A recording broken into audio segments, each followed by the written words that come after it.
आइए अब हैलोजन के ऑक्सी अम्लों की बात कर लें। ऑक्साइड तो हमने डिस्कस कर लिए। बेटा ऑक्सी अम्ल का नोमेनक्लेचर एक बार और मैं आपको समझा चुका हूँ। नाइट्रोजन फैमिली में याद करो, हमने फॉस्फोरिक एसिड से क्या बनाया था? Metaphosphoric acid, phosphorous acid, hypophosphorous acid, peroxy monophosphoric acid, pyrophosphoric acid, ये सारे एसिड बनाए ना। और ऑक्सी एसिड बनाने के सिंपल से रूल हैं, आपको पता है भाई। जो आपके पास एक एसिड है, अगर उस एक एसिड में से आप एक ऑक्सीजन कम कर देते हैं तो कौन सा एसिड बनता है? अस एसिड बनता है। और अस एसिड में से भी अगर आप एक ऑक्सीजन कम कर देते हैं तो कौन सा बनता है? हाइपो अस एसिड बनता है। और एक एसिड में अगर एक ऑक्सीजन जोड़ देते हैं तो बाकी सारी फैमिली में बनता है परऑक्सी एक एसिड, क्योंकि परऑक्साइड लिंकेज होता है। हैलोजन फैमिली में क्या बनता है? पर एक एसिड। अब हैलोजन फैमिली में एक एसिड वाला कंपाउंड कौन सा है? +5 ऑक्सीडेशन स्टेट का। फॉर एग्जांपल HClO3, इसको हम क्या बोलते हैं? Chloric acid. HClO3 chloric acid अगर है तो HClO2 क्या होगा? एक ऑक्सीजन कम करो, इसमें HClO2 बनेगा ना, उसको क्या बोलोगे? Chlorous acid. HClO2 का एक और ऑक्सीजन कम कर दो, क्या बना? HOCl, क्या बोलोगे? Hypochlorous acid. और अगर एक ऑक्सीजन ऐड कर दोगे तो HClO4 पर क्लोरिक एसिड। देखो यही तो दिख रहा है, ये आपका क्लोरिक एसिड है। एक ऑक्सीजन कम किया, क्लोरस एसिड। एक और ऑक्सीजन कम किया, हाइपोक्लोरस एसिड। एक ऑक्सीजन बढ़ा दिया, पर क्लोरिक एसिड। यहां देखो HbRO3, ये क्या होगा? Bromic acid. अब ब्रोमिक एसिड में से एक ऑक्सीजन कम किया तो HbRO2 जो कि अस्थायी है तो बनाएंगे नहीं। एक और ऑक्सीजन कम किया तो HOBr, क्या नाम होगा? हाइपोब्रोमस एसिड। ये हाइपोक्लोरस एसिड, ये हाइपोब्रोमस एसिड, इधर हाइपोआयोडस एसिड। अगर ये ब्रोमिक एसिड है, एक ऑक्सीजन ऐड कर दिया तो ये HbRO4 का नाम क्या होगा? पर ब्रोमिक एसिड। HiO4 क्या?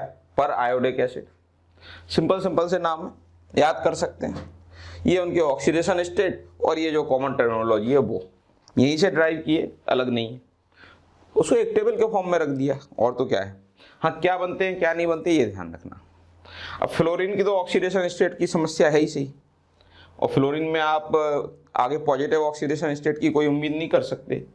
इसीलिए फ्लोरीन फ्लोरस एसिड नहीं बनाता, फ्लोरीन फ्लोरिक एसिड नहीं बनाता, फ्लोरीन पर फ्लोरिक एसिड नहीं बनाता, क्लोरीन चारों बनाता है। बाकी ब्रोमीन और आयोडीन की बात की जाए तो ब्रोमस और आयोडस एसिड नहीं बनते।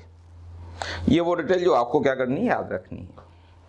अब ऑक्सी एसिड के थर्मल स्टेबिलिटी की अगर हम बात करें तो भाई जैसे जैसे आप इस क्लोरीन का ऑक्सीडेशन स्टेट बढ़ाते जाओगे ना, यहाँ क्लोरीन +1 में है, यहाँ क्लोरीन +3 में है, यहाँ क्लोरीन +5 में है, यहाँ क्लोरीन +7 में है। सोचना जरा, जैसे जैसे आप क्लोरीन का ऑक्सीकरण अंक धनात्मक बढ़ाते जाओगे क्या होगा?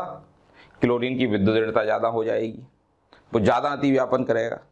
ज़्यादा अतिव्यापन करेगा तो बंध मजबूत हो जाएगा। बंध अगर मजबूत हो जाएगा तो उसको तोड़ने के लिए आपको ज़्यादा गर्म करना पड़ेगा, यानी उसमें स्थायित्व ज़्यादा मिलेगा। ऑक्सी अम्ल में ऑक्सीकरण अंक जितना बढ़ाते जाओ उसमें स्थायित्व उतना ज़्यादा। HOCl का उसमें स्थायित्व सबसे कम है और HClO4 का उसमें स्थायित्व सबसे ज़्यादा है। अच्छा, अगर समान ऑक्सीकरण अंक के अलग अलग हैलोजन ले लें तो ऑब्वियस सी बात है, क्लोरीन की विद्युत ऋणता ब्रोमीन से ज़्यादा और ब्रोमीन की विद्युत ऋणता आयोडीन से ज़्यादा। तो क्लोरीन सबसे ज़्यादा अतिव्यापन करेगा, उसका बंध सबसे ज़्यादा मजबूत रहेगा, इसीलिए उसका उसमें स्थायित्व भी सबसे ज़्यादा मिलेगा। उससे कम उसमें स्थायित्व किसका मिलेगा? HOBr का, और सबसे कम HOI का। तो दोनों जगह ही एक्सप्लेनेशन जो है ना वो विद्युत ऋणता के बिहाफ पर है।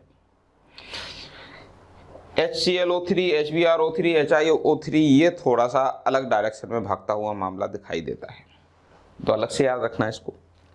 अम्लीय सामर्थ्य पे आ जाते हैं। अम्लीय सामर्थ्य के लिए आप ये देखो ना कि H प्लस निकलने के बाद जो ऋणायन होगा वो कितना स्थायी होगा। ये देखो, अगर आपने HClO में से H प्लस निकाला तो ClO माइनस बनेगा, ये रही संरचना। HClO2 में से H प्लस बाहर किया तो ClO2 माइनस बनेगा, ये रही संरचना ClO2 माइनस। आप देख रहे हैं जैसे जैसे आप नंबर ऑफ ऑक्सीजन बढ़ा रहे हैं, अनुनाद के द्वारा स्थायीकरण बढ़ता जाएगा। यहाँ अनुनाद सबसे ज़्यादा चलेगा, यहाँ अनुनाद उतना नहीं। अनुनाद स्थायीकरण सबसे ज़्यादा है, तो H प्लस निकलने के बाद सबसे स्थायी ऋणायन कहाँ बनेगा? HClO4 में। यही वजह है कि HClO4 की अम्लीयता सबसे ज़्यादा दिखेगी। सो HClO4 सबसे ज़्यादा अम्लीय है, उससे कम अम्लीय HClO3 है, उससे कम अम्लीय HClO2, सबसे कम HClO। कारण H प्लस निकलने के बाद सबसे ज़्यादा स्थायी ऋणायन ये है, H प्लस निकलने के बाद सबसे कम स्थायी ऋणायन ये है, और H प्लस निकलने के बाद जहाँ पर स्थायी ऋणायन का निर्माण हो रहा हो वहाँ पर अम्लीयता ज़्यादा बनती है।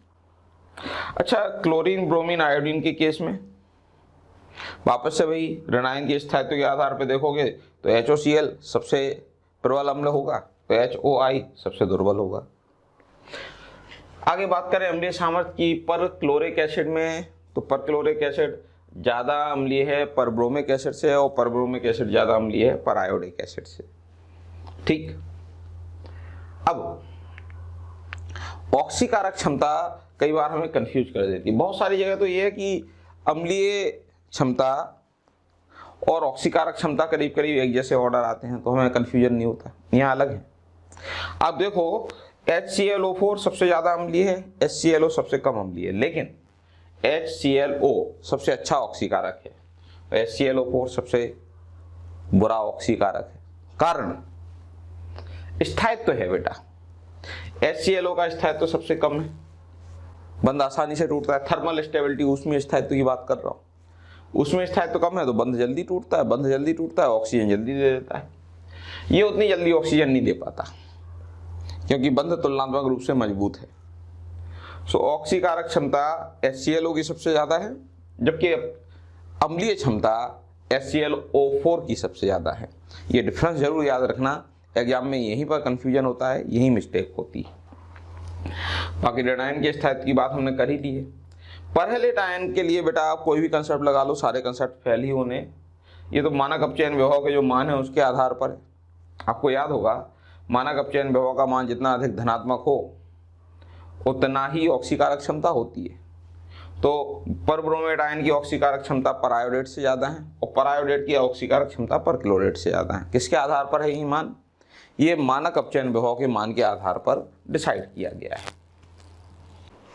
आइए अब हैलोजन की क्षार NaOH से अभिक्रिया देख ली जाए। जो फ्लोरीन होता है वो ठंडे और तनु NaOH के साथ अभिक्रिया करके सोडियम फ्लोराइड तो बनाता ही है, साथ में OF2 भी बनाता है। क्लियर? फ्लोरीन का ऑक्साइड। फ्लोरीन की जब गर्म और शांत NaOH से अभिक्रिया होती है ना, तो सोडियम फ्लोराइड बनता है, OF2 की जगह पर O2 मिलती है, ऑक्सीजन मिलती है। स्पेसिफिक रिएक्शन है, याद करनी है। अब बात करते हैं बाकी के हैलोजन। बाकी के हैलोजन में क्या बच गया? Chlorine bromine iodine. तो क्लोरीन ब्रोमीन और आयोडीन के साथ रिएक्शन में ठंडा और तनु NaOH अगर आपने लिया है तो क्या बनेगा? हैलाइड बनेगा, हाइपोहैलाइड बनेगा और H2O बनेगा। और अगर आपने गर्म और सांद्र NaOH लिया है तब हैलाइड तो दोनों ही केस में बनना है, हाइपोहैलाइड की जगह पे हैलेट बनेगा और H2O बनेगा। फॉर एग्जाम्पल आप क्लोरीन लेते हैं और क्लोरीन की रिएक्शन ठंडे और तनु NaOH के साथ कराते हो, तो क्लोरीन ठंडे और तनु NaOH के साथ अभिक्रिया करके क्या बनाता है? सोडियम क्लोराइड, सोडियम हाइपोक्लोराइड और H2O। ये नाम याद रखना बेटा, sodium chloride, sodium hypochloride, H2O। और क्लोरीन गर्म और सांद्र NaOH से अभिक्रिया करके क्या बनाता है? सोडियम क्लोराइड, सोडियम क्लोरेट और H2O। तो यहाँ पर क्लोरेट बन रहा है, यहाँ हाइपोक्लोराइड बन रहा है, बस इतना डिफरेंस है। और ठीक इसी तरह से रिएक्शन ब्रोमीन से होगी। भाई Br2 की अभिक्रिया कराओगे ठंडे और तनु के साथ तो सोडियम ब्रोमाइड, सोडियम हाइपोब्रोमाइड और H2O बनेगा। और ब्रोमीन की रिएक्शन आप गर्म और शांत NaOH से करा दोगे तो सोडियम ब्रोमाइड, सोडियम ब्रोमेट और H2O बनेगा।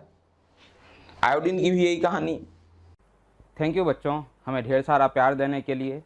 हज़ारों बच्चे हमारा वीडियो देख रहे हैं। आप प्लीज़ यहाँ डिस्क्रिप्शन में जो आपको लिंक दी गई है उस पर क्लिक करें और अपना इनरोलमेंट सुनिश्चित करें। बच्चों, आपको अगर डाउट सॉल्विंग से रिलेटेड कुछ चीज़ चाहिए, आप स्टडी मटेरियल चाहते हैं, तब भी प्लीज़ हमारे प्रीमियम कोर्स को ज्वाइन करें, जिसका डिस्क्रिप्शन आपको लिंक में अवेलेबल है।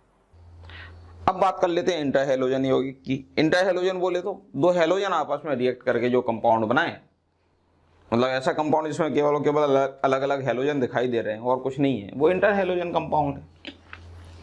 अलग अलग कैटेगरी हैं।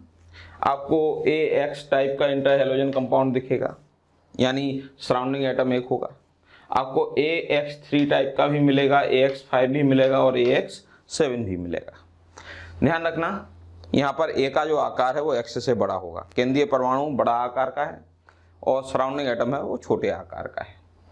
कैसे बनाए हैं भाई? पहले तो फ्लोरीन के साथ साथ क्या क्या जुड़ सकता है, तो क्लोरीन फ्लोरीन के साथ जोड़ दो, ब्रोमीन फ्लोरीन के साथ जोड़ दो, आयोडीन फ्लोरीन के साथ जोड़ दो। तो ये 3 मोनोहेलाइड इंटर हैलोजन कंपाउंड बनते हैं, ClF, BrF और IF। Chlorine fluoride, bromine fluoride, iodine fluoride. आगे क्लोरीन के साथ अगर कॉम्बिनेशन करेंगे तो क्लोरीन के साथ फ्लोरीन का कॉम्बिनेशन तो पहले ही ले चुके हैं, तो ब्रोमीन आयोडीन बचते हैं, तो ब्रोमीन और आयोडीन को क्लोरीन से कंबाइन कर दें। ये आपको इंटर हैलोजन AX टाइप में मिल जाएंगे। नाम क्या होगा? Bromine chloride, iodine chloride. Ide उस एलिमेंट के नाम के लास्ट में लगेगा जिस पे ऋण आवेश आएगा, है ना। अब ICl में जैसे क्लोरीन की विद्युत ऋणता आयोडीन से जाता है, तो क्लोरीन पे आंशिक ऋण होगा और आयोडीन पे आंशिक धन होगा, तो इसको आयोडीन क्लोराइड बोलोगे ना, क्लोरीन आयोडाइड नहीं बोल सकते, क्योंकि आंशिक ऋण क्लोरीन पे है। तो नाम बोलते समय जरूर ध्यान रखना चाहिए। क्यों मैंने इसको क्लोरीन फ्लोराइड बोला? क्योंकि आंशिक ऋण फ्लोरीन पे है, फ्लोरीन की विद्युत ऋणता क्लोरीन से ज्यादा है। क्या मैं इसको फ्लोरीन क्लोराइड बोल देता? नहीं, क्योंकि क्लोरीन की विद्युत ऋणता कम है, क्लोरीन पे आंशिक धन आएगा। आपको याद है ना, ससहयोजी बंध के इलेक्ट्रॉन उस परमाणु की तरफ खिसक जाते हैं जिसकी विद्युत ऋणता ज्यादा होती है, और अधिक विद्युत ऋणात्मक परमाणु पर आंशिक ऋण आता है और कम विद्युत ऋणात्मक परमाणु पर आंशिक धन आता है। और आइड किसके नाम के लास्ट में लगेगा? उस परमाणु का नाम बोलते समय जिस पे आंशिक ऋण आ रहा है या ऋण आ रहा है। जैसे अब ClF3 है तो क्लोरीन ट्राइफ्लोराइड है, ब्रोमीन ट्राइफ्लोराइड है, आयोडीन ट्राइफ्लोराइड है और आयोडीन ट्राइफ्लोराइड है। तो AX3 में ये 4 ही बनते हैं। AX5 में क्लोरीन पेंटाफ्लोराइड, ब्रोमीन पेंटाफ्लोराइड, आयोडीन पेंटाफ्लोराइड और AX7 में IF7। बेटा इनके शेप क्या होते हैं, इनकी इलेक्ट्रॉनिक जियोमेट्री क्या है, इनकी मॉलिक्यूलर जियोमेट्री क्या है, ये सारी बातचीत हम कर चुके हैं। कहाँ? केमिकल बॉन्डिंग में। तो प्लीज उसके लिए आप केमिकल बॉन्डिंग की हेल्प लें, वहां पर देखें। अब इंटर हैलोजन कंपाउंड के बारे में कुछ और बातचीत अगर कहें तो बनाएं कैसे इनको, तो 2 अलग अलग हैलोजन को सीधे एक दूसरे से अभिक्रिया करके बना सकते हो, कोई दिक्कत नहीं है, क्योंकि सारे हैलोजन क्रियाशील हैं तो आसानी से रिएक्ट करते हैं। और फ्लोरीन से क्रियाशील तो और कौन मिलेगा, सबसे ज़्यादा क्रियाशील ही फ्लोरीन है। तो एक तो तरीका यह है कि आप इनको सीधे कंबाइन कर दो, एक दूसरे से सीधे जोड़ दो, तो भी इंटर हैलोजन कंपाउंड बन जाएंगे। एक और तरीका है, आप पहले से कोई इंटर हैलोजन कंपाउंड लो, वो अधिक क्रियाशील हैलोजन से अभिक्रिया करा दो, जैसे कि फ्लोरीन क्लोरीन, तब भी आपको कोई एक दूसरा इंटर हैलोजन कंपाउंड मिल जाएगा।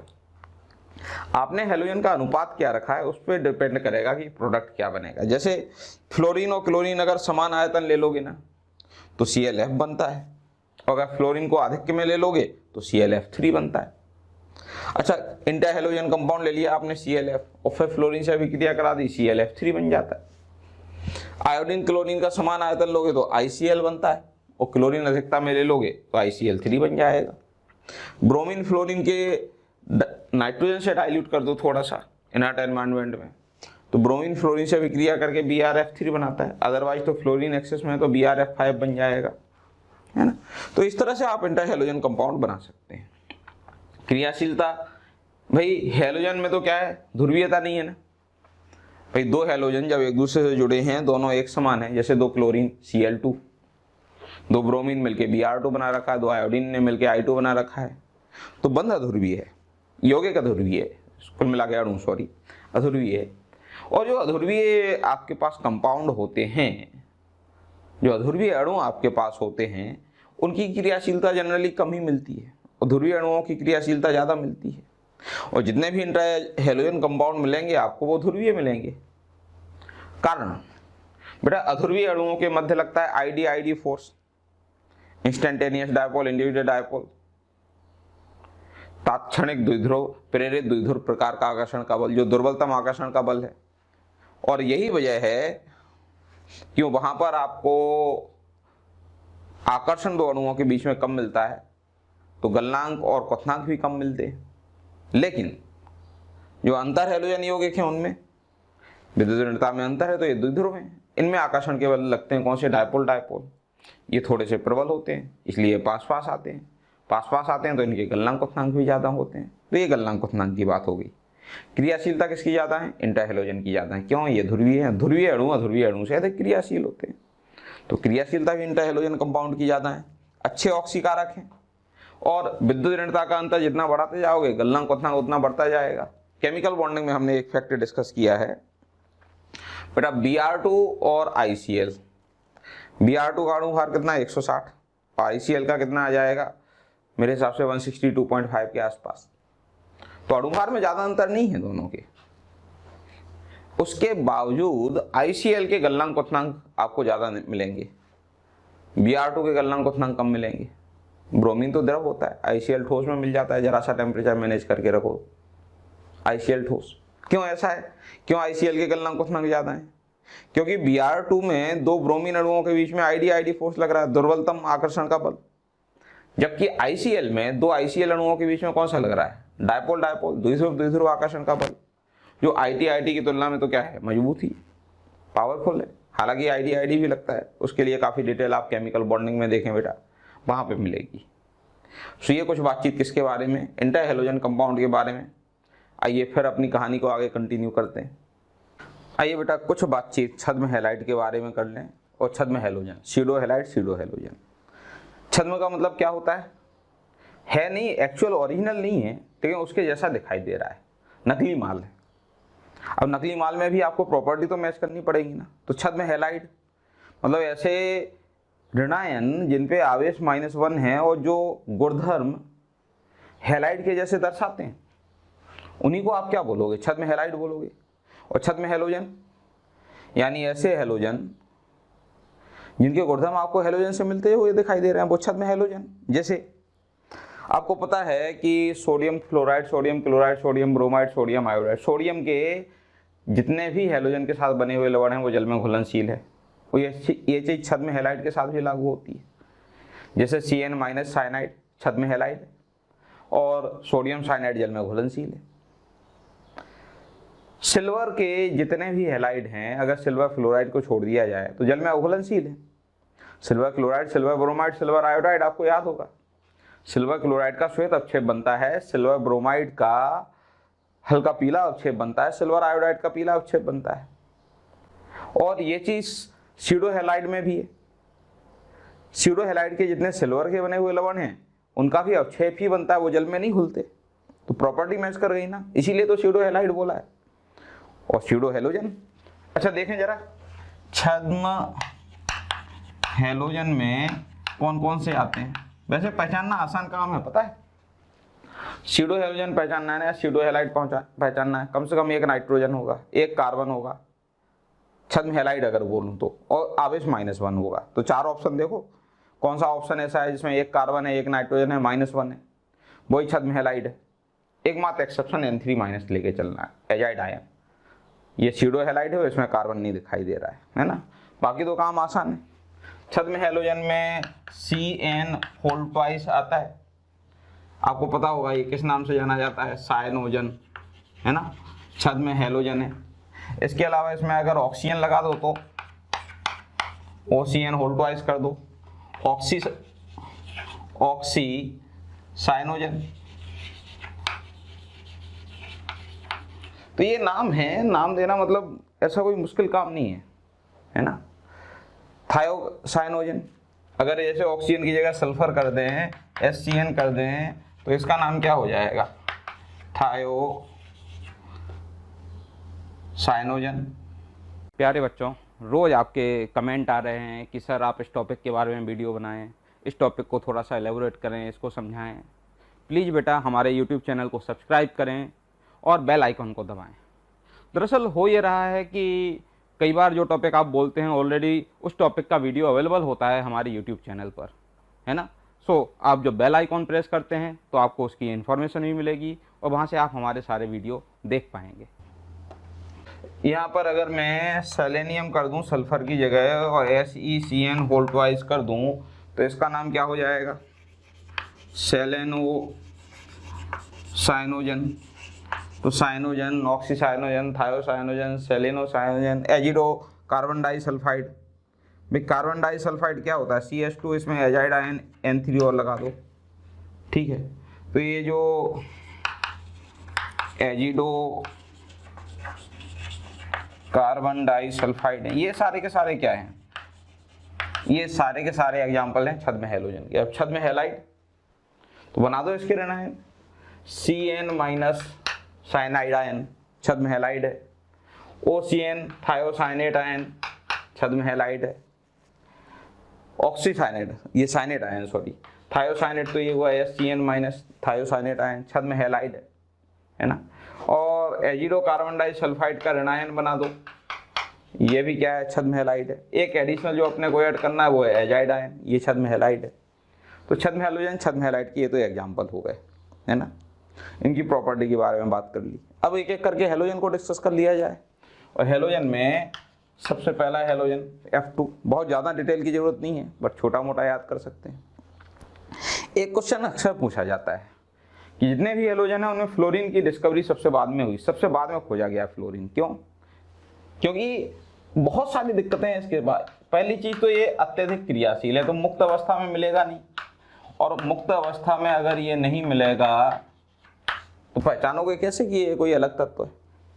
अच्छा, ये प्रबल ऑक्सीकारक है, इतना ज़्यादा कि जल से अभिक्रिया करके ऑक्सीजन मुक्त कर जाता है। अब सपोज आप सोचो कि जल के विद्युत अवघटन से कोई तत्व मिलेगा, उससे खोजेगा वैज्ञानिक, तो विद्युत अवघटन पे फ्लोरीन मिलना ही नहीं। जलीय विलयन बनाओगे तो वो तो ऑक्सीजन निकल जाएगी, प्रबल ऑक्सीकारक है। आपको फ्लोरीन की जल से अभिक्रिया याद होगी।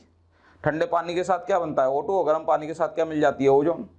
तो दिक्कत है, प्रबल ऑक्सीकारक है। सो अत्यधिक क्रियाशील होने की वजह से, प्रबल ऑक्सीकारक होने की वजह। दूसरी बात, आप इसे रख नहीं सकते भाई, कार्बन के कांटेक्ट में आता है तो CF4 बना देता है, ये कांच के कांटेक्ट में आता है तो SiF4 बना देता है। तो कार्बन कांच और अधिकांश धातुओं से अभिक्रिया कर जाता है, से रिएक्शन कर जाती है। अब अधिकांश धातुओं से अगर रिएक्शन हो जाएगी तो दिक्कत हो जाएगी ना। और इन कारणों की वजह से हम बोल सकते हैं उपरोक्त कारणों के कारण, इन सब कारणों की वजह से F2 की खोज देरी से हुई, वरना काफी जल्दी खोज लिया जाता। देर इसीलिए हुई है। अच्छा, अगर इसकी जनरल मेथड ऑफ प्रिपरेशन की बात करें, निर्माण कैसे होता है, तो आपको क्या करना है? निर्जल HF लेना है, इसमें KHF2 मिलाना है और इनको लिक्विड अवस्था में लेना है, संगलित करना है। और संगलित करने के बाद इनका क्या कर देना? विद्युत अपघटन करा देना है। जब आप इसका विद्युत अपघटन कराओगे तो एनोड पे ऑक्सीकरण होगा, कैथोड पे अपचयन होगा। कैथोड पे अपचयन किसका होगा? इस केस में H+ का। H+ 2 इलेक्ट्रॉन लेके हाइड्रोजन बनाएगा। और एनोड पे ऑक्सीकरण किसका होगा? F- का। F- ऑक्सीकृत होके फ्लोरीन बना देगा, बन गई फ्लोरीन। काम में कहाँ आती है? वैसे तो इसके हैलाइड हर जगह काम में आते हैं। PCl5 के उपयोग हमने देखे हैं, SF6 के उपयोग हमने देखे हैं, है ना। इसके अलावा स्पेंड न्यूक्लियर फ्यूल से अगर यूरेनियम को निकालना है तो फ्लोरीन से रिएक्शन करा दो, UF6 बनाएगा, वो वेपर फेज में आ जाता है। अकेला हैलाइड है ना, जो वाष्प अवस्था में मिलेगा यूरेनियम का, जिसको पृथक करना आसान होगा, तो ये पृथक्करण में भी काम में आएगा। रॉकेट में ऑक्सीडाइजर के तौर पे काम में ले सकते हो, हालांकि HNO3 भी वहाँ पर काम में लिया जाता है। तो ये कुछ उपयोग हैं फ्लोरीन के। फ्लोरीन को आप कांच में नहीं रख सकते, आप धातु की बोतल में नहीं रख सकते, क्योंकि अधिकांश धातु इवन तो प्लेटिनम से रिएक्शन कर जाता है। ये तो हाल है फ्लोरीन के। चलिए, फ्लोरीन की बातचीत खत्म हुई, अब क्लोरीन के बारे में बातचीत कर ली जाए। तो फ्लोरीन की तो बात हमने कर ली, आइए क्लोरीन की बात कर लें। कैसे बनाएंगे? आपको पता होगा अम्लीय माध्यम में मैग्नीज के लिए स्थायी ऑक्सीकरण अवस्था +2 होती है। हमने MnO2 लिया है, तो अब ये सी बात है MnO2 ब्रेक करेगा, क्या बनाएगा? MnO plus nascent oxygen. अब याद करिएगा MnO क्या है? क्षारीय स्वभाव का ऑक्साइड है, और क्षारीय स्वभाव का ऑक्साइड और सामने अम्ल। अम्ल क्षार अभिक्रिया से MnO तो क्या बना गया? MnCl2 + H2O। और MnO2 के विघटन से जो नेसेंट ऑक्सीजन आपको मिला था ना, वो ऑक्सीकारक है। उस ऑक्सीकारक ने Cl- को कन्वर्ट कर दिया किसमें? Cl2 में। तो सोचो जरा MnO2 के HCl से रिएक्शन पे क्या बनेगा? MnO2 ब्रेक होगा, MnO बनाएगा, नवजात ऑक्सीजन बनाएगा, MnO क्षार है, अम्ल HCl से अभिक्रिया करेगा, MnCl2 बनाएगा, क्लोरीन रिलीज करेगा और साथ में H2O बनाएगा। अब बात करते हैं MnO2 की। क्या और तरीका है इससे क्लोरीन बनाने का? तो जरूरी नहीं है HCl लिया जाए, आजकल तो खैर सोडियम क्लोराइड के साथ सांद H2SO4 का कॉम्बिनेशन लेते हैं। इस कॉम्बिनेशन से क्या होगा? पहले तो ये आपस में रिएक्ट करेंगे, आपस में रिएक्ट करके क्या देंगे? HCl। और उससे क्या होगा? जो रिएक्शन ऊपर की है वही रिएक्शन चलने लग जाएगी, तो वापस से MnCl2 बनेगा, क्लोरीन रिलीज होगी और साथ में NaHSO4 बन जाएगा। तो ये दो तरीके हैं क्लोरीन बनाने के लिए। वैसे क्लोरीन बनाने की डीकन विधि काफ़ी फेमस है। डीकन विधि में HCl को O2 से अभिकृत कराते हैं क्यूप्रिक क्लोराइड की उपस्थिति में। ये उत्प्रेरक याद रखिएगा, एग्जाम में 2 ऑप्शन में कंफ्यूजन होगा कि क्यूप्रिक क्लोराइड है या क्यूप्रस क्लोराइड। डीकन विधि का उत्प्रेरक क्यूप्रिक क्लोराइड होता है। क्यूप्रिक क्लोराइड की उपस्थिति में HCl O2 से रिएक्ट करता है, क्लोरीन रिलीज करता है। क्लोरीन की केमिकल प्रॉपर्टी की बात करें तो ऑक्सीकारक है, और ये सारी रिएक्शन इसको प्रूव भी कर रही हैं। SO2 में सल्फर +4 में ऑक्सीकृत करके H2SO4 बना दिया, खुद अपचयित हो गया, Cl- में आ गया। फेरस सल्फेट को फेरिक सल्फेट में कन्वर्ट कर दिया, सोडियम थायोसल्फेट से कोलाइडल सल्फर अलग कर दिया, और SnCl2 को ऑक्सीकृत कर दिया SnCl4 में। ये सारी रिएक्शन प्रूव कर रहे हैं कि क्लोरीन क्या ऑक्सीकारक है। और क्लोरीन जल अच्छा खासा यूज करते ही हैं, आपको याद होगा क्लोरीन वाटर ऑक्सीकारक होता है। फिर क्लोरीन वाटर में क्या मिलेगा? HCl और HOCl, और HOCl टूट के क्या देगा? HCl plus nascent oxygen. वो जो नेसेंट ऑक्सीजन मिलेगा उसी से तो ऑक्सीकरण की सारी अभिक्रियाएं होती हैं। और क्लोरीन वाटर अच्छा ऑक्सीकारक है ब्रोमीन वाटर की तुलना में, ये भी हम डिस्कस कर चुके हैं, बातचीत कर चुके हैं। NaOH के साथ अभिक्रियाएं कराई चुके हैं, तो वो अलग से देखने की जरूरत नहीं है। हाँ, अब ब्लीचिंग पाउडर पर जरूर आ जाते हैं। जब क्लोरीन को हम लाइम वाटर का पेस्ट लेते हैं, लाइम वाटर चूने का पानी, उसका पेस्ट फॉर्म में लेना है उसको, उसके साथ अभिक्रिया कराते हैं, तब क्या बनता है? कैल्शियम हाइपोक्लोराइड बनता है, कैल्शियम क्लोराइड बनता है, H2O बनता है। कुल मिला के आपको ये कॉम्बिनेशन मिलता है, calcium hypochloride, calcium chloride, calcium hydroxide .2H2O। ये कंपोजिशन ही दरअसल ब्लीचिंग पाउडर है। ये अलग बात है कि हम ये वाला फॉर्मूला यूज नहीं करते, हम बार बार CaOCl2 लिखते रहते हैं।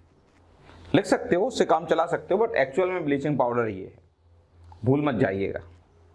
अगर मैं ब्लीचिंग पाउडर को क्या करूं? तनु अम्ल की अधिकता में डाल दूं, तनु अम्ल HCl ले लिया, उसमें अधिक में ब्लीचिंग पाउडर डाल दिया, तो क्या होगा?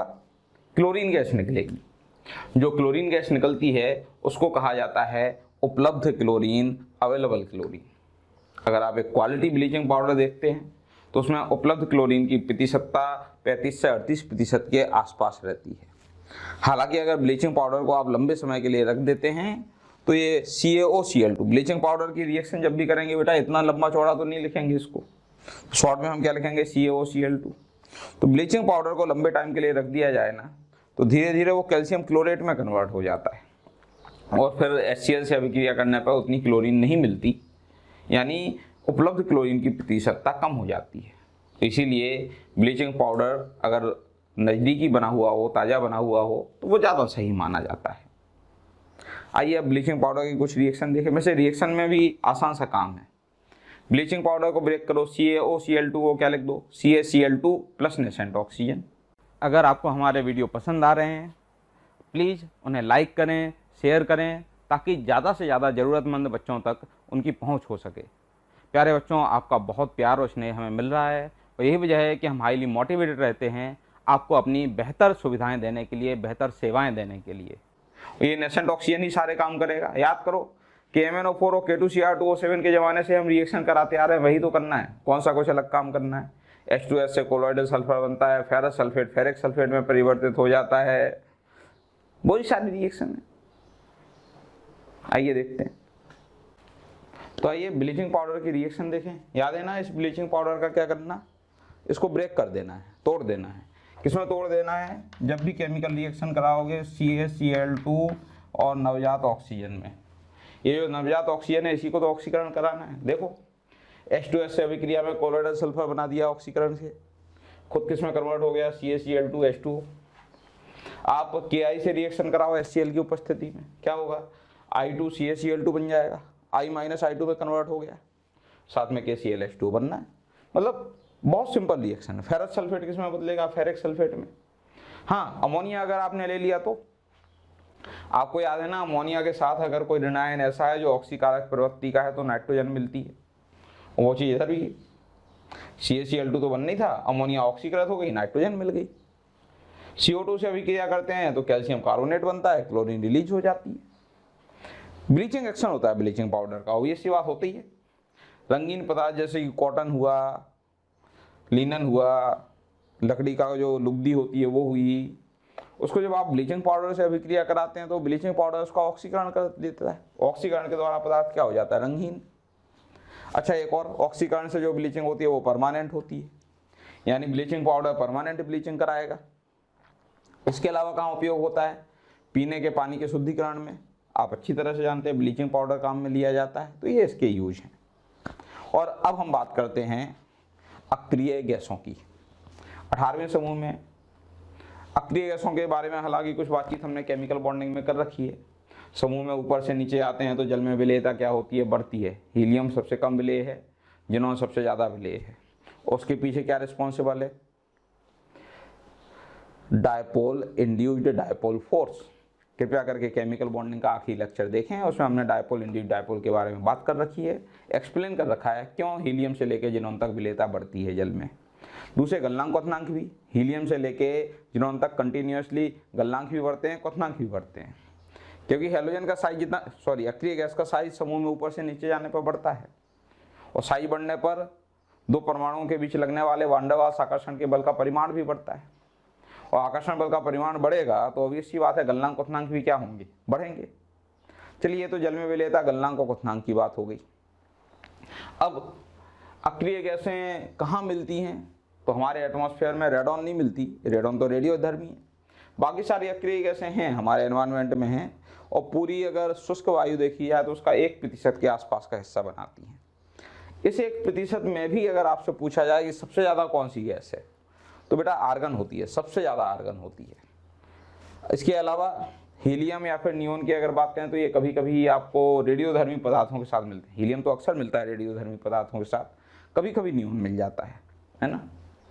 हालांकि हीलियम को अगर आपको प्राप्त करना है तो रेडियोधर्मी पदार्थ से नहीं लेते हैं, एक सस्ता स्रोत है हमारे पास, वो है प्राकृतिक गैस, तो महंगे पे क्यों जाना। सो प्राकृतिक गैस से हीलियम प्राप्त की जाती है। पृथक कैसे करते हैं, अधिशोषण प्रक्रिया का उपयोग करते हैं, और अधिशोषण के द्वारा इसको पृथक किया जाता है। आपको पता है ना, कम अणुभार वाले जो पदार्थ हैं, कम अणुभार वाली जो गैसें हैं, उनका अधिशोषण जल्दी होता है, और अधिक अणुभार वाली गैसों का अधिशोषण क्या होता है, देर से होता है।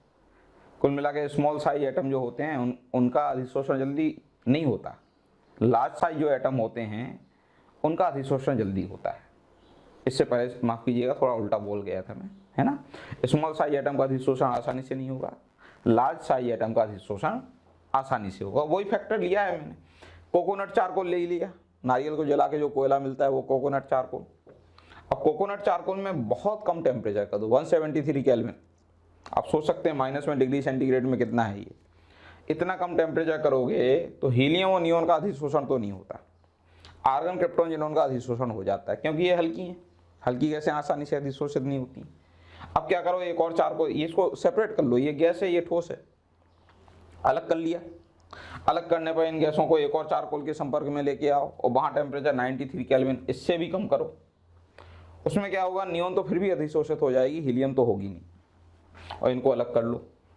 अब यहाँ पे आ जाओ, इसको एक और चारकोल से लेके आओ जिसका टेम्परेचर थोड़ा सा ज़्यादा था, उसके संपर्क में लेके आओ, तो आर्गन तो शिफ्ट होकर इधर आ जाएगी, और इस चारकोल पे कौन, क्रिप्टॉन और जिनॉन बचा रह जाएगा। और यहाँ पर आप टेम्परेचर थोड़ा सा बढ़ाओगे, 183 केल्विन करोगे, तो जिनॉन अधिशोषित रह जाएगा, क्रिप्टॉन अलग हो जाएगा। तो कुल मिला के अधिशोषण वो तरीका है जिसके जरिए आप अक्रिय गैसों को क्या कर सकते हैं, पृथक कर सकते हैं, और इस विधि को डेवार विधि के नाम से भी जाना जाता है। आइए अब आगे बढ़ा जाए। चलिए जिनॉन के बारे में कुछ और बात कर लें।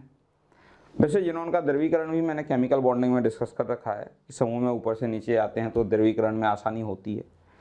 हीलियम को द्रवीकृत करना इतना आसान नहीं है जितना कि जिनॉन को द्रवीकृत करना है, द्रव में कन्वर्ट करना है ना। अब अक्रिय गैसों के यौगिक, पहले तो यही माना जाता था कि अक्रिय गैस हैं, और अक्रिय गैस हैं तो इनके यौगिक तो कैसे बनेंगे। लेकिन हुआ ये कि नील बार्टलेट क्या कर रहे थे, PTF6 को रिएक्ट करा रहे थे O2 से, और फाइनली उन्हें सफलता मिली O2 PTF6 बनाने में। और यहाँ से इनका दिमाग चौंका, बोले यार O2 से इलेक्ट्रॉन निकालना, O2 की आयनन ऊर्जा 1175 है, अच्छी खासी है, और ये आयनन ऊर्जा जिनॉन से मैच करती है।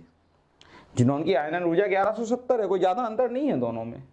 तो बोले अगर PTF6 इतना खतरनाक ऑक्सीकारक है कि O2 से इलेक्ट्रॉन निकाल ले जाए, भारी भरकम बात है, तो हो सकता है जिनॉन से भी इलेक्ट्रॉन निकाल ले जाए। उन्होंने अपने एफर्ट जारी रखे और फाइनली जिनॉन और PTF6 को मिला के XePTF6 बनाने में हेल्प मिली उनको। ये ऑरेंज रेड कलर का सॉलिड होता है, और यहाँ पर प्लेटिनम +5 ऑक्सीकरण अवस्था में है, बेटा ध्यान रखना, हो सकता है एग्जाम में ऑक्सीकरण अंक ही पूछ लें। अब जिनॉन का एक बार एक कंपाउंड बन गया तो उसके बाद लाइन लगा दी, फिर और भी कंपाउंड खोजे गए, और भी कंपाउंड बनाए गए अलग अलग विधियों के द्वारा। भाई जिनॉन और फ्लोरीन को अलग अलग अनुपात में ले लें, 2:1 में लो, निकल की ट्यूब में से निकालो 400 डिग्री सेंटीग्रेड पे, तो XeF2 बनता है। 1:5 में लो, यानी फ्लोरीन ज़्यादा कर दो जिनॉन की तुलना में, फिर निकल ट्यूब से गुजारो 400 डिग्री सेंटीग्रेड पे, लेकिन प्रेशर भी मेंटेन करो, 5 से 6 ATM, विद्युत विसर्जन दो, कम ताप रखो, XeF4 बन जाता है। कम ताप पे विद्युत विसर्जन करो, लेकिन अनुपात 1:5 किया 1:20 कर दो, फ्लोरीन और ज़्यादा कर दो, निकल ट्यूब में से गुजारो, और 50 से 60 ATM का प्रेशर लगाओ, निम्न ताप पर विद्युत विसर्जन दो, तो XeF6 बनता है। तीनों के तीनों फ्लोराइड रंगहीन गंधहीन ठोस होते हैं। जलक बटन, जिनॉन के जो हैलाइड हैं उनका जलक बटन अलग अलग पैटर्न पे है। XeF2 एक नॉर्मल रेडॉक्स रिएक्शन आपको दिखाई दे रही होगी, जहाँ पर क्या हुआ, XeF2 का जलक बटन हुआ, ये क्या करेगा, +2 से 0 पे आ गया, +2 से 0 पे आया मतलब इलेक्ट्रॉन खींचे, इलेक्ट्रॉन खींचे मतलब ऑक्सीकारक है, तो ये ऑक्सीकारक हुआ। किसका ऑक्सीकरण करा है, H2O का, ऑक्सीजन निकल गई, ठीक है। तो ये ऑक्सीकरण अभिक्रिया है, ये अपचायक, ये ऑक्सीकारक रेडॉक्स रिएक्शन है। XeF4 का जलपठन जो है वो डिस्प्रोपोर्शनेशन विषमानुपातन का उदाहरण है। विषमानुपातन आपको पता है ना, एक ही एलिमेंट का ऑक्सीकरण उसी का क्या अपचयन। देखो जरा यहाँ पर XeF4 का जब पूर्ण जलपठन कराते हैं तो जिनॉन बनता है, XeO3 बनता है, HF बनता है, O2 बनता है। XeF6 का जलपठन स्टेप बाय स्टेप प्रोसेस है। आंशिक जलपठन कराओगे तो XeOF4 बनेगा, थोड़ा और जलपठन कराओगे, थोड़ा और पानी डाल दोगे तो XeO2F2 बनेगा, और पानी डाल दोगे तो XeO3 फाइनली मिल जाता है। XeO3 रंगहीन विस्फोटक ठोस है, ठीक।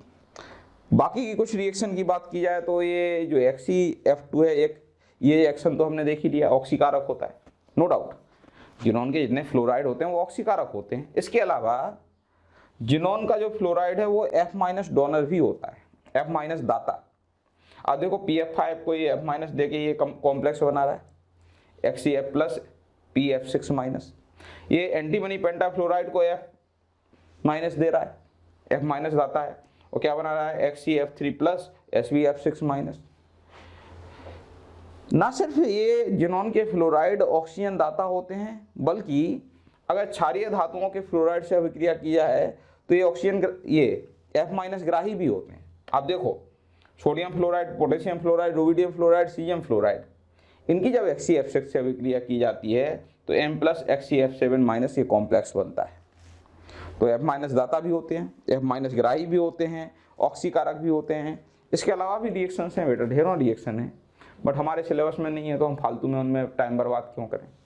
इतनी रिएक्शन ही हमारे लिए क्या है, काफ़ी है, मोर देन सफिशिएंट है।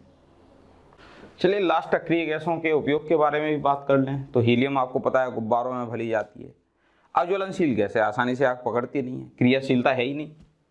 और नाभिकीय रिएक्टर में भी ये गैस कूल्ड नाभिकीय रिएक्टर जो होते हैं वहाँ पर हीलियम का उपयोग किया जाता है। क्रायोजेनिक पदार्थ के रूप में ये प्रयुक्त होती है। क्रायोजेनिक जानते हैं ना, अत्यधिक निम्न ताप प्रोवाइड करने के लिए जो यूज होते हैं। न्यूक्लियर मैग्नेटिक रेजोनेंस और MRI जो हम कराते हैं, मेडिकल डिवाइस, आपने नाम सुना होगा।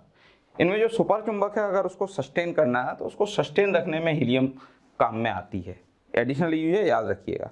और आपने सॉल्यूशन चैप्टर में पढ़ा होगा कि गोताखोरों को प्योर ऑक्सीजन तो दी नहीं जाती है, हीलियम मिक्स करके देते हैं। नाइट्रोजन में ज़्यादा दिक्कत थी, इसलिए फिर हीलियम देने लग गए। अच्छा, अब नियॉन का जो उपयोग है वो कहाँ है? वो विसर्जन नलिका में है। विसर्जन नलिका में जो स्पेसिफिक चमक आती है वो नियॉन की वजह से आती है। नियॉन बल्ब ग्रीन हाउस में प्रयुक्त होते हैं, बॉटनिकल गार्डन में प्रयुक्त होते हैं, ये कुछ और यूजेस हैं। आर्गन धातुकरण प्रक्रियाएं, जहाँ पे मुझे लग रहा है कि हमें लग रहा है कि इनर्ट गैस का एनवायरनमेंट देना जरूरी है, अक्रिय वातावरण बनाना जरूरी है, लेकिन टेम्परेचर बहुत ज़्यादा रखना है। तो अत्यधिक उच्च ताप पर अक्रिय वातावरण बनाए रखने में ये आर्गन मदद करेगी। क्रिप्टॉन और जिनॉन के एसएच कोई बड़े खास यूज है नहीं। एक और वर्ड अगर कोई यहाँ से पूछ दे, क्लेथरेट, क्या होता है क्लेथरेट? कई बार क्या होता है ना कि अगर जैसे आइस आप बनाओ तो आइस में क्या होगा, बीच में वॉइड्स होंगी ना, खाली जगह होंगी। उन वॉइड्स में क्या होगा, अक्रिय गैस आ जाएगी। और अक्रिय गैस क्या करेगी, एक पर्टिकुलर कंपाउंड टाइप का आपको दिखाई देगा, मधुमक्खी के छत्ते जैसे स्ट्रक्चर, जिसमें क्या हो गया, आर्गन क्रिप्टॉन जिनॉन बीच में एंट्रैप हो गए। तो आइस का एक पिंजरा है, H2O के जो अणु है उनका एक पिंजरा है, उसमें बीच बीच में अक्रिय गैस आ गई है। ये जो फॉर्मेशन आपको दिखाई दे रहे हैं ये क्लेथरेट है। क्लेथरेट बनाने के लिए आपको डायपोल, इंड्यूस्ड डायपोल टाइप के फोर्स लगाने पड़ेंगे, तभी आप क्लेथरेट बना पाएंगे, अदरवाइज क्लेथरेट सस्टेन नहीं करेंगे। और हीलियम और नियॉन में ये क्षमता नहीं है। यही वजह है कि हीलियम और नियॉन क्लेथरेट नहीं बनाते हैं, बाकी आर्गन क्रिप्टॉन जिनॉन ये क्लेथरेट बना जाते हैं। और इसी के साथ हमारा P ब्लॉक समाप्त होता है। प्यारे बच्चों, अगर आप चाहते हैं कि जो टॉपिक हम यहाँ पढ़ा रहे हैं वो आप तक भी पहुँचें, आप भी उनका लाभ ले सकें, तो प्लीज़ कॉल करें 1800 21 21 799।